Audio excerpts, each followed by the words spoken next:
पहली गरीब रथ सहरसा से अमृतसर। सबसे बड़े 2 बच्चों के लिए शिशु शिक्षा भत्ता 2250 रुपया। न्यूनतम मजदूरी अधिनियम की कौन सी धारा एक रोजगार से कर्मचारियों को दे मजदूरी की न्यूनतम दरों को निर्धारित करती है? धारा 3। रिपोर्टिंग प्राधिकारी से प्राप्ति के 30 दिनों के भीतर गोपनीय रिपोर्ट की समीक्षा की जानी चाहिए और समीक्षा करने वाले प्राधिकारी द्वारा प्रति हस्ताक्षरित किया जाना चाहिए। PME periodical medical examination, periodical medical examination. URL uniform resource locator, uniform resource locator PME periodical medical examination. RDSO research and design and standards organisation. RLT railway labour tribunal, RLT railway labour tribunal. ROB road over bridge. Railway board स्तर पर AIOBCE CREA AISCSTREA अनौपचारिक बैठक के लिए विशेष यात्रा पास की संख्या।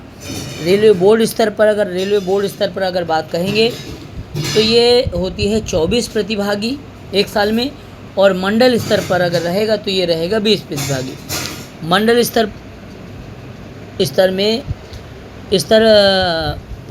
First में स्काउट एवं गाइड की वार्षिक कोटा कितना है? तो ये वार्षिक कोटा है 2। और अब इसके बाद अगला क्वेश्चन है कि आंतरिक शिकायत समिति के फैसले के खिलाफ एक पुरुष कर्मचारी कितनी समय अवधि के भीतर अपील कर सकता है? तो ये अपील कर सकता है 90 दिनों के अंदर। कितना? 90 दिनों के अंदर। और अगला क्वेश्चन है RTI में कितनी धाराएं अगर देखा जाए तो धारा 10 हैं। और वर्ड एक्सेल पावर पॉइंट किस कंपनी के हैं? ये है माइक्रोसॉफ्ट के हैं। CCS central civil services. और कैट के विरुद्ध विशेष अनुमति याचिका किस न्यायालय में दायर की जाती है? ये सुप्रीम कोर्ट में।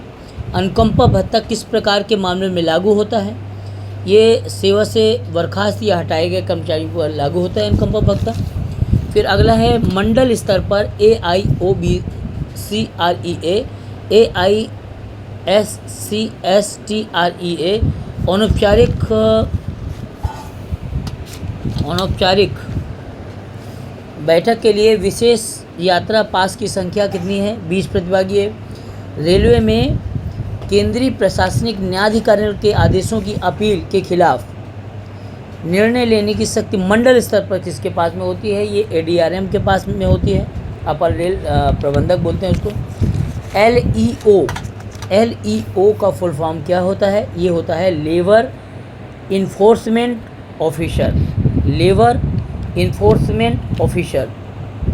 SCL special casual leave. SPAD स्पैट का फुल फॉर्म रहेगा सिग्नल पास्ट एट डेंजर। एक रेल कर्मचारी द्वारा रोस्टर घंटों और वैधानिक घंटों की सीमा के बीच किए गए काम के अतिरिक्त घंटों के लिए कितना समयोपरि का भुगतान किया जाता है? ये वेतन की समान दर से 1.5 गुना ऐसा किया जाता है। अगला क्वेश्चन है SAG, इसका फुल फॉर्म होगा सीनियर एडमिनिस्ट्रेटिव ग्रेड। वर्तमान में DA कितना % है? इसको देखा जाना चाहिए। राजभाषा संबंधी संसद समिति के प्रथम अध्यक्ष कौन थे जिसे राजभाषा आयोग की सिफारिश पर गठित किया गया था? ये है श्री गोविंद बल्लभ पंत। अगला है प्रोत्साहन राशि 10,000 से अधिक शब्द लिखने पर हिंदी में तृतीय कितने पुरस्कार दिए जाते हैं? ये है 5 पुरस्कार दिए जाते हैं। फिर अगला क्वेश्चन है कि कोच के छत बोर्ड प्रदर्शित किया जाता है, कितनी भाषाएं रहती हैं? ये त्रिभाषी रूप में किए जाते हैं। पहले नंबर पे क्षेत्रीय भाषा होती है, दूसरी होती है हिंदी होती है, तीसरी होती है अंग्रेजी होती है। धन्यवाद।